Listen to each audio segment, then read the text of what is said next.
and the Prime Minister is just playing whack-a-mole. Forward a budget that gives so much help to Canadians, the Conservatives don't even have any questions on it.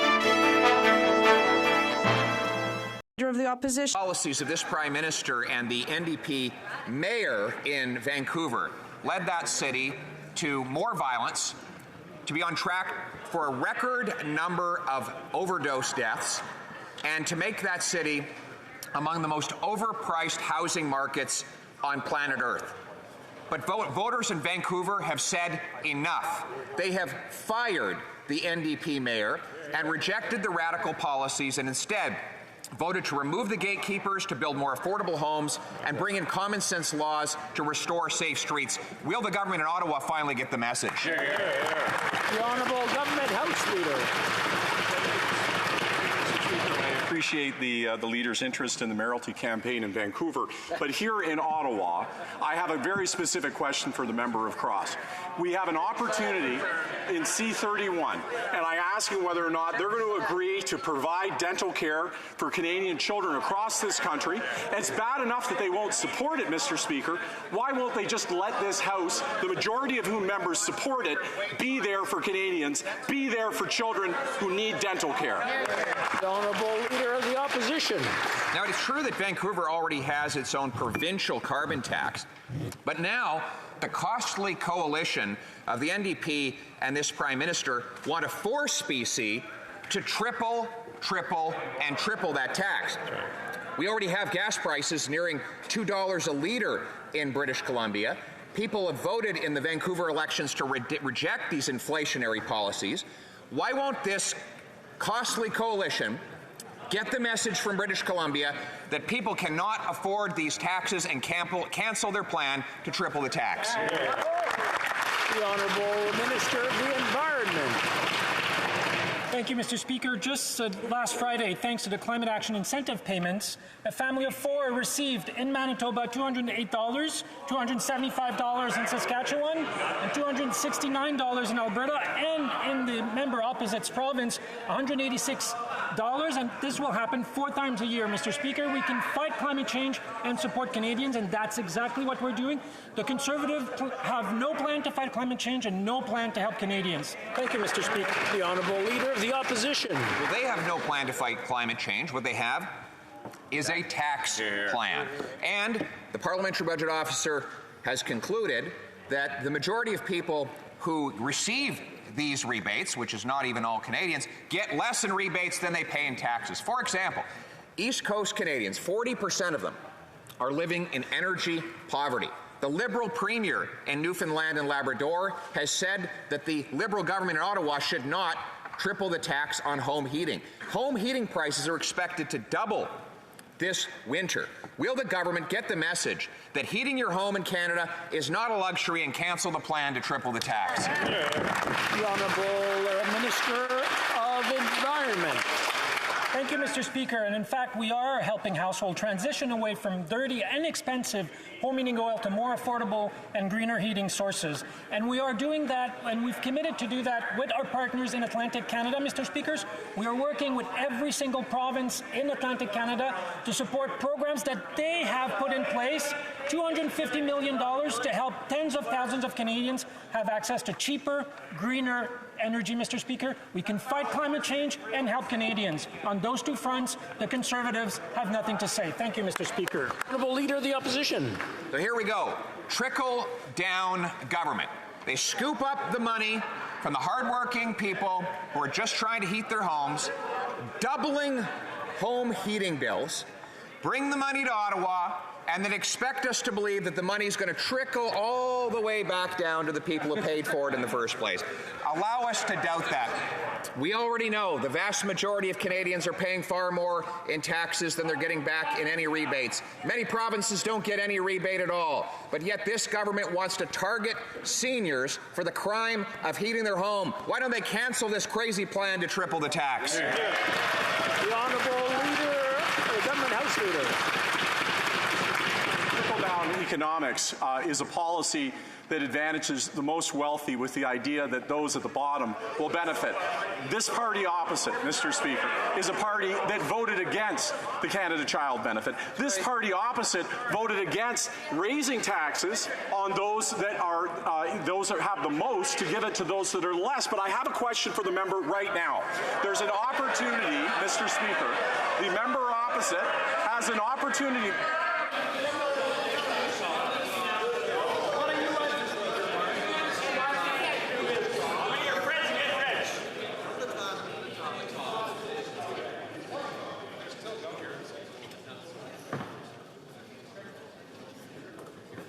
It's okay, we can continue. I believe the honourable member was asking a question. You can start from there. Thank you, Mr. Speaker. I simply want to know, if they don't support trickle-down economics, then why don't they support dental care for children? Why, Mr. Speaker, do they not support those that are struggling right now with rent with support? They could do that. It's not bad enough they're not supporting it. At least let this House pass it, Mr. Speaker. The honourable member for La Prairie. Mr. Speaker, last week in Washington, the Deputy Prime Minister announced Canada's new foreign and energy policy to the entire world. And what is Canada's new doctrine?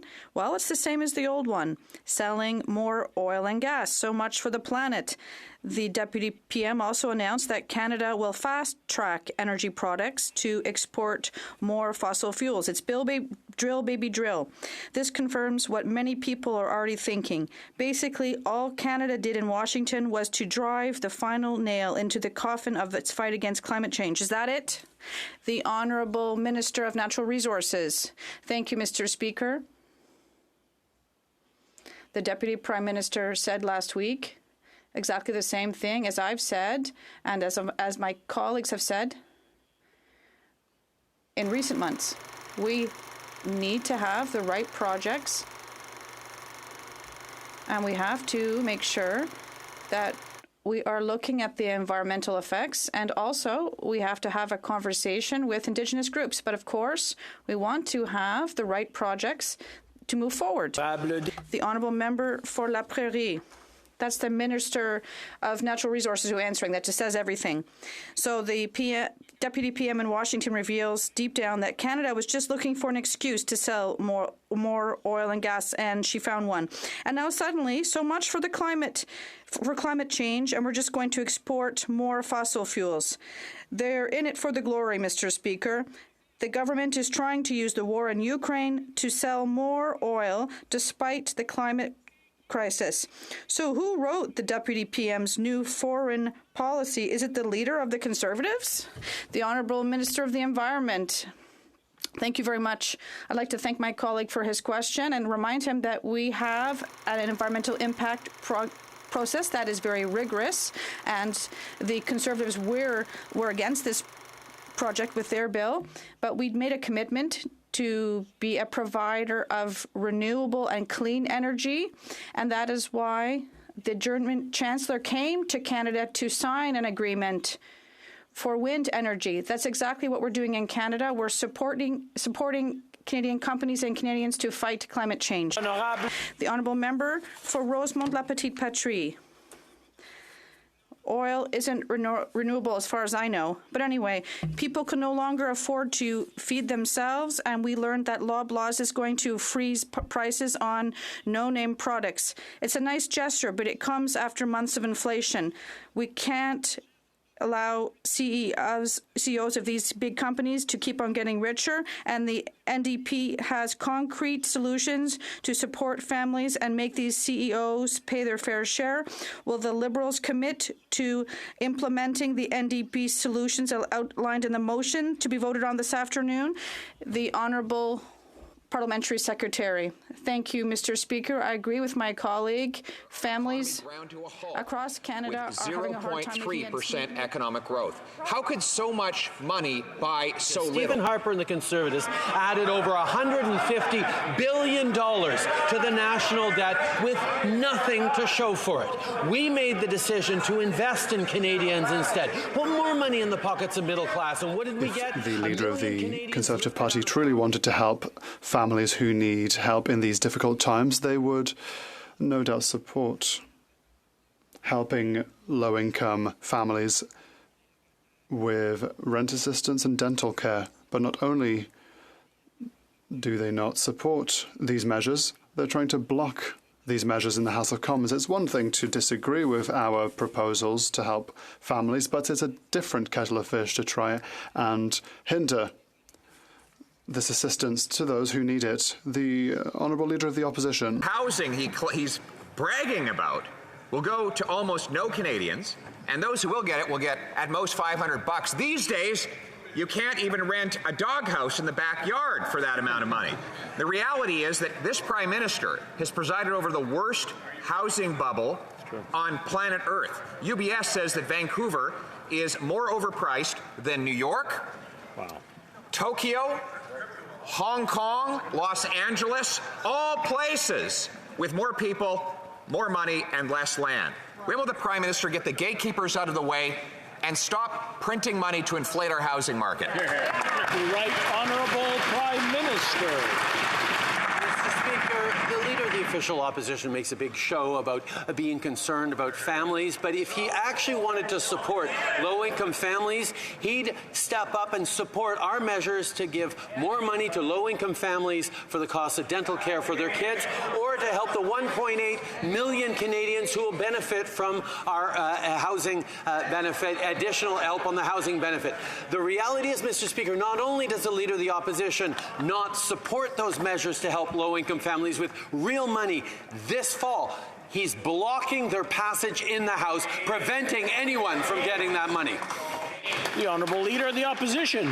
This is the Prime Minister that's blocking people from actually getting a house. It's $2,000 to rent an apartment in Canada these days, $1 million for a home in Toronto, an average place. And now he wants to make it more expensive to heat homes by tripling the carbon tax. Even the Liberal Premier in Newfoundland and Labrador has said that rural seniors will struggle to keep the heat on. Will the Prime Minister show some mercy for those people who are struggling to heat their homes and cancel his plan to triple the tax? The Right Honourable Prime Minister. Mr. Speaker, the Leader of the Opposition's obsession with attack politics means that measures that are focused on helping low-income families pay for the cost of dental care for their kids with an extra $1,300 over the next 2 years, or an extra $500 for low-income renters that'll hit about 1.8 million Canadians across this country. Not only is he not supporting those concrete measures, like he flip-flopped, reversed himself and supported our GST credit that's supporting Canadians, he's not only not supporting dental and rental, he's actually blocking its passage in the House. Honourable Leader of the Opposition. The question was about home heating. This Prime Minister wants to triple the tax on seniors for the crime of heating their homes in February. It is not a luxury to heat your home in Canada in the wintertime, yet the Prime Minister wants to punish people for doing it. 40% of Atlantic Canadians are living in energy poverty, yet the Prime Minister wants to hit them all with a big, fat tax hike. If he's not going to back down on his plan to triple the tax, will at least he have the decency to exempt home heating this winter from that tax hike? The Right Honourable Prime Minister. Mr. Speaker, it's important that we, as we debate in this House, we ground ourselves in facts. The reality is, Mr. Speaker, an average family in this country receives more money from us pricing, putting a price on carbon pollution than they pay. It is support for families even as we fight climate change. In the Leader's own riding, families have received, including just last Friday with the latest check, a total of $550 because of the climate action incentive. We will continue to fight climate change. We will continue to put more money in the pockets of families. The Honourable Leader of the Opposition. First of all, the Prime Minister is imposing this carbon tax hike on all 10 provinces and 3 territories. 6 provinces will not get any rebate at all. And even in the remaining 4, the Parliamentary Budget Officer has shown that the majority of people pay more in taxes than they get back in rebates. It's all been a falsehood.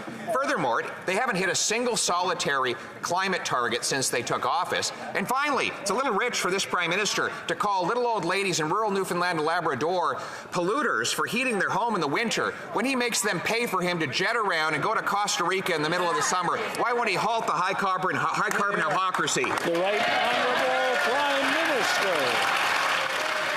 Mr. Speaker, while the Leader of the Opposition focuses on me, I will stay focused on Canadians. That's why we're moving forward with a price on pollution that puts more money in the pockets of average families, that doesn't help the wealthiest Canadians. And we know that the Conservative politicians on the other side of the aisle are always looking to give tax breaks and advantages to wealthy politicians. They still think trickle-down works. We're seeing across the Atlantic how that doesn't work. We have made investments in Canadians, supporting those most vulnerable and those in the middle class. We will continue to. Why are they continuing to block dental and rental supports for low-income?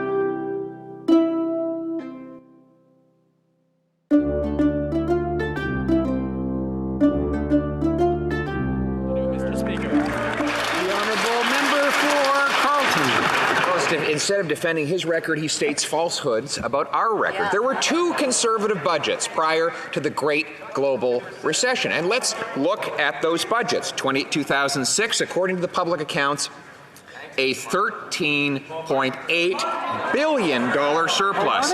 2007, delivered again by Jim Flaherty, a $9.6 billion surplus. Conservatives did the responsible thing and paid off debt to cushion us against the hard times that were to come, and that's why we had the strongest response to the Great Global Recession. Why did he spend the cupboard bare in the good times and leave us so weak and vulnerable now in the hard times? Right Honourable Prime Minister.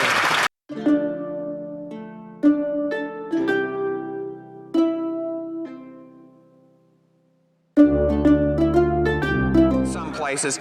He didn't think about monetary policy. Even as CPI hit a 2-decade high, he didn't think much about monetary policy because he only thinks about himself. Won't he admit that what it took for him to start thinking about inflation is when we put his name in the word?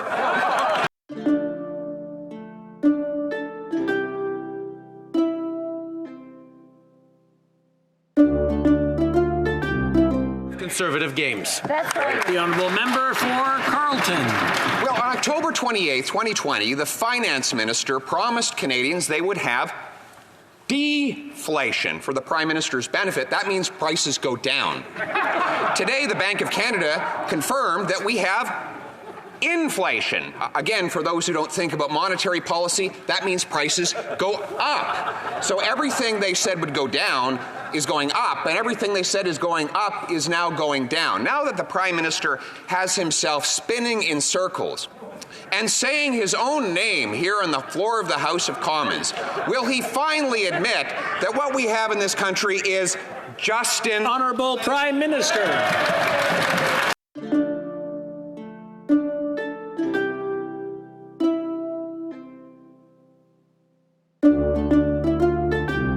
I think most people are chuckling when they think of that.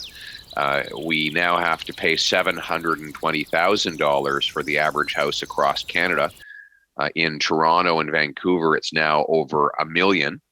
The year ending November of 2021 saw the fastest housing inflation ever, according to the Canadian Real Estate Association.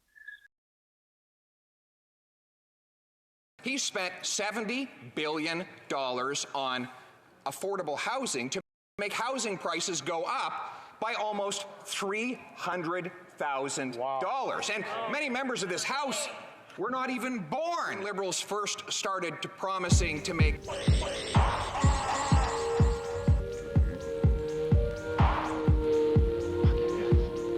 They encounter difficult situations. We need to make sure that they are not the only mental health workers out there accessible to so many people, but unfortunately they have been extraordinary at it, but we need to provide better support. Provinces and the federal government need to work together to fund more mental health supports. Honourable Leader of the Opposition. Canadians are all also suffering with the skyrocketing increases in the price of food. Today we learned food prices are up 11%, 17% for bread. Pasta is up 23%, lettuce 21%, flour 24%. The Prime Minister's solution, of course, is to raise taxes on food with a carbon tax hike that will triple the tax on the cost of transporting and producing food in the first place. Will he reverse this tax hike so Canadians can put food on the table? The Right Honourable Prime Minister. Speaker, on the contrary, our solution to support families is to move forward with a GST rebate that's going to hit 11 million households. It just received royal assent last night because all parties support it. The Conservatives actually reversed their initial opposition to our proposal in order to support it, and that was a good thing. But now, Mr. Speaker, the Conservatives have an opportunity to continue to help families that need it with dental care for kids who can't access it right now, right across the country, and with direct help for low-income renters. Will the Conservative leader reverse this position and support low-income and families that need it? Hear, hear. The Honourable Leader of the Opposition. Unfortunately, the Prime Minister is proposing to do exactly nothing for the vast majority of struggling families who will get nothing. And even those small minority who do will find it gobbled up by increased inflation. That's right. The Royal Bank says that the average family will pay $3,000 more in inflation and higher interest rates. These are the results of the $500 billion of inflationary deficits that are driving up the cost of the goods we buy and the interest we pay. And now he wants to triple the tax on food. Canadians are paying enough to put food on the table. Will the Prime Minister let up and get off their backs? The Right Honourable Prime Minister. Mr. Speaker, if the Leader of the Official Opposition wants to help Canadians, why is he not stepping up to help Canadian families give dental care to their kids? We're talking about $1,300 over the next 2 years to support families that need it across the country, and we're talking about direct support to low-income renters. This is money that can make a huge difference in Canadians' family and Canadians' lives, but the reality is not only do they not support it, they're trying to do everything they can to block it and even kill our support for these families. Honourable Leader of the Opposition. The vast majority of Canadians aren't admissible to this sum. And even those who will receive it will see it disappear because inflation will cost $3,000 more to the average household family here in Canada next week, according to the Royal Bank of Canada. Canadians cannot pay anymore, but the Prime Minister just wants to add to the burden. Will he cancel his plans to continue with these deficits and these inflationist taxes? The Right Honourable Prime Minister. I'm trying to understand the Leader of the Opposition's logic, who says that inflation is so high, that costs are so high, that it's completely useless to do anything. Quite the contrary, Mr. Speaker. We are here to help people concretely and tangibly with assistance with the GST credit. We are here to help families who have children who are under 12 who cannot afford dental care. And we are here to help renters, low-income renters, with their rent this fall.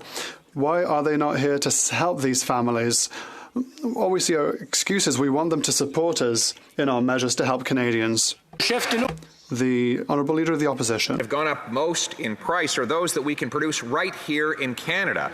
Bread, pasta, flour. We grow wheat in this country. We should be able to deliver it to people's kitchen tables affordably. But the Prime Minister wants to raise taxes on the people who do the growing of our food and the delivering of it to our grocery stores. Even the Governor of the Bank of Canada says that inflation in Canada increasingly reflects what's happening in Canada. This is homegrown Liberal inflation. Why doesn't the Prime Minister stop raising the prices on Canadians so that they can put food on the table? The Right Honourable Prime Minister.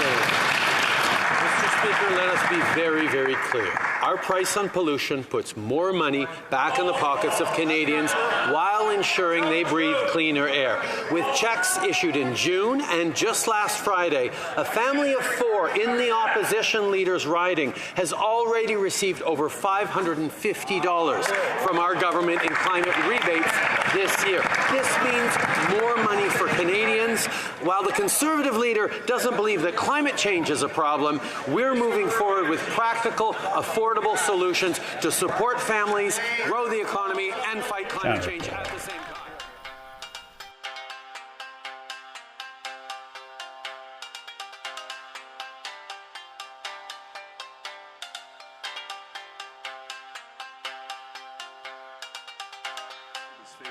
Since the Second World War that demands responsible leadership.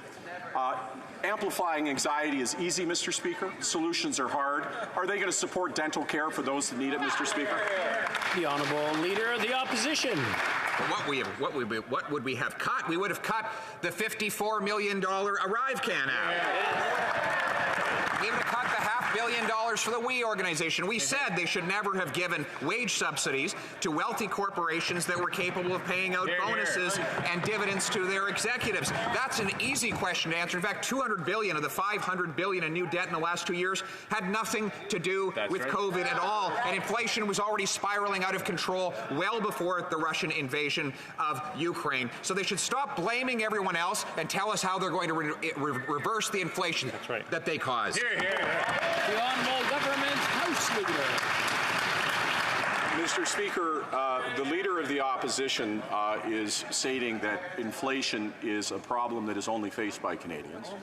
He is presuming that Canadians are not watching what's happening in the rest of the world. And I wonder, Mr. Speaker, right now that he has an opportunity, and they reversed the decision that they made on C-30 to provide support for Canadians. They have another opportunity to reverse their position, to make sure that low-income renters have an opportunity to get the money they need in these difficult global times. They have an opportunity to make sure that those that need dental care get it. Will they reverse their position and support us in these measures? The Honourable Opposition. The Honourable Leader of the Opposition. It is true that dumb governments that ran massive deficits all around the world and printed money to pay for it all have inflation problems. Countries like Switzerland that had low or no deficits have low or no inflation. This was a choice. This government decided to spend $500 billion inflating the cost of living. More dollars chasing fewer goods leads always to higher prices, and now we have 40-year highs in inflation. But how can we trust the very few people who caused this problem to fix it? The Honourable Government House Leader. Mr. Speaker, around the world we're dealing with unprecedented times. Climate change, a war that has happened in Ukraine. We're dealing with global inflation, and that demands maturity and serious answers. And I would say, Mr. Speaker, to the member opposite, that in this time we have an opportunity not to amplify anxiety, not to make people more scared, but to provide them real solutions. It's bad enough that they're not willing to support dental care. I'm just asking, as the House Leader, as somebody who's attempting to get that legislation and support for Canadians, will they at least stop opposing it so that the parties that do support it can get it done? The Honourable Leader of the Opposition. So now he blames the war in Ukraine for inflation when less than 0.3% of Canada's trade is with Russia and Ukraine combined. Furthermore, the very things that the Russians and the Ukrainians produce, oil and agriculture, are abundant here at home if only the government would get out of the way and let our farmers and energy workers produce it. If we can't do that, we've got bigger problems still. It's time for them to actually take responsibility. $500 billion of inflationary deficits have made life more expensive and have been bone-crushing for our consumers. When will they reverse these inflationary policies? The Honourable Government House Leader. Well, Mr. Speaker, they didn't support childcare for those that needed it, to help cut it in half immediately and make sure that it goes to $10 a day. Mr. Speaker, they didn't support raising taxes on those who are earning the most so that we could give a break to those in the middle class.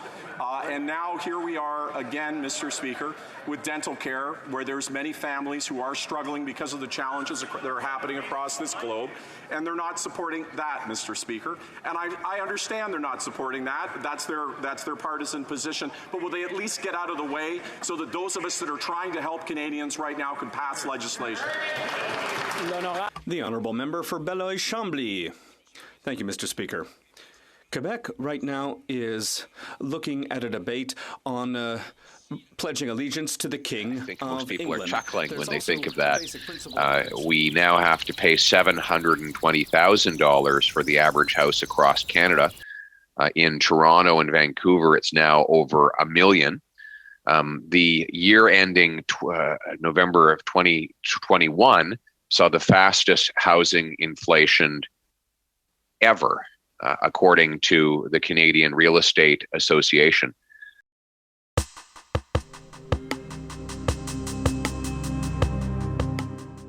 Is that politicians do not interfere in police investigations or police operations. Let me be absolutely clear. We believe that that is a sacrosanct principle of our democracy, and at no moment ever our government has ever interfered in police investigation or police operation, nor we will ever do so. Thank you. The Honourable Leader of the Opposition. And yet a recording from the Commissioner of the RCMP shows that that is exactly what they did. It was, quote, it was a request that I got from the Minister's office. And I shared with the Minister that that it was in fact going to be in the release, and it wasn't. I'm now sitting on a request in my phone that the Minister wants to speak with me. She says further, I'm waiting for a call from the Prime Minister so that I can apologize. Wow. Apologize for not releasing sensitive investigative information to advance the Liberal Party's partisan agenda. With this revelation of falsehoods stated by this Minister in this House, will he resign? Here, here. The Honourable Parliamentary Secretary. Madam Speaker, let me repeat once again, at no point did our government attempt to direct or otherwise interfere with police operations. Let me quote what Commissioner herself stated to testimony to parliamentarians, and I quote, "Let me be clear. I did not interfere in the investigation. I did not receive direction, and I was not influenced by government officials regarding the public release of information, and more importantly, on the direction of the investigation. I ensured that operational independence was maintained in all my interactions with government as I do today." This is a direct quote from the L'Honorable Chef de l'Opposition. The Honourable Leader of the Opposition. Another quote in a recorded conversation. So she too has stated one thing here and the opposite there. Similarly, with the ArriveCan $54 million scandal, we see the government saying things that contradict the facts. They released a document to the House of Commons saying that Think On Inc. had received a $1.2 million contract for experimentation of mobile QR scanning. Yet the CEO said yesterday he never got any money. In fact, they don't even work in the field. So if his company didn't get the money, who did? The Honourable Leader of the Government in the House. Matters. Obviously, the government ensures that contracts are handed to the highest standards. There are questions about this contract that are being looked at. Certainly, we want to make sure there are answers. But I will say, Madam Speaker, that what we did when the country was in a situation of crisis, when the opposition was calling for the border to be closed, is ensure that we brought forward an app that allowed the movement of people safely during that crisis. And that is something that worked and was extremely effective, Madam Speaker. Hear, hear. L'Honorable Chef de l'Opposition. The Honourable Leader of the Opposition. Making somebody rich. We just don't yet know who. So the government released a document in the House of Commons saying that Think On Inc. got $1.2 million in ArriveCan contracts. Yesterday, the CEO said, we have received no money from the CBSA. He further said, we're not even remotely in that space. In other words, they don't even do the work that was paid for. So this company did not get the $1.2 million. Two questions. Who did get the money, and where is it now? The Honourable Leader of the Government in the House. Madam Speaker, CBSA is looking into this matter. They're aware of concerns with respect to the contract. I can assure the honourable member opposite that in all matters with respect to contracts that we adhere to the absolute highest standards and demand those standards in every interaction that the government interacts in. But again, I will point out, Madam Speaker, the imperative nature of the action that the ArriveCan app was able to facilitate. We were in a situation where the opposition was calling for the border to be closed. We wanted to make sure that Canadians could travel safely. We introduced an app that facilitated that in a time of crisis and made sure that Canadians could travel. Honorable député de Saint-Jean. Madame la Présidente, Radio-Canada révèle. Madam Speaker, Radio Canada revealed that the federal government launched a witch hunt for journalistic sources in order to punish a whistleblower. They want to find out who revealed that the federal government was appointing a unilingual Anglophone as CEO of the Museum of Canadian History. The government could have looked in the mirror and asked why it was still making unilingual Anglophone appointments, but no. Instead, they combed through emails and called 82 employees to find out who talked. How is it that the government is not bothered about making a unilingual Anglophone appointment, but that the public knows about it? The Honourable Minister. Thank you very much, Madam Speaker, and I'd like to thank my colleague for her question. I will have her note that the president of the Federation of Journalists in Quebec declared during that interview that public officials can't use their work tools to disseminate confidential information. Obviously, we're working to move the French fact forward.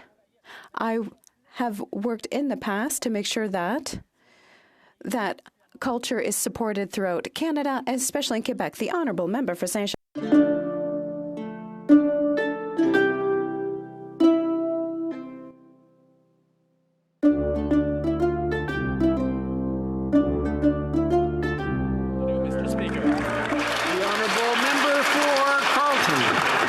Instead of defending his record, he states falsehoods about our record. There were two conservative budgets prior to the great global recession. And let's look at those budgets. 2006, according to the public accounts, a $13.8 billion surplus. 2007, delivered again by Jim Flaherty, a $9.6 billion surplus. Conservatives did the responsible thing and paid off debt to cushion us against the hard times that were to come, and that's why we had the strongest response to the great global recession. Why did he spend the cupboard bare in the good times and leave us so weak and vulnerable now in the hard times? Right Honourable Prime Minister.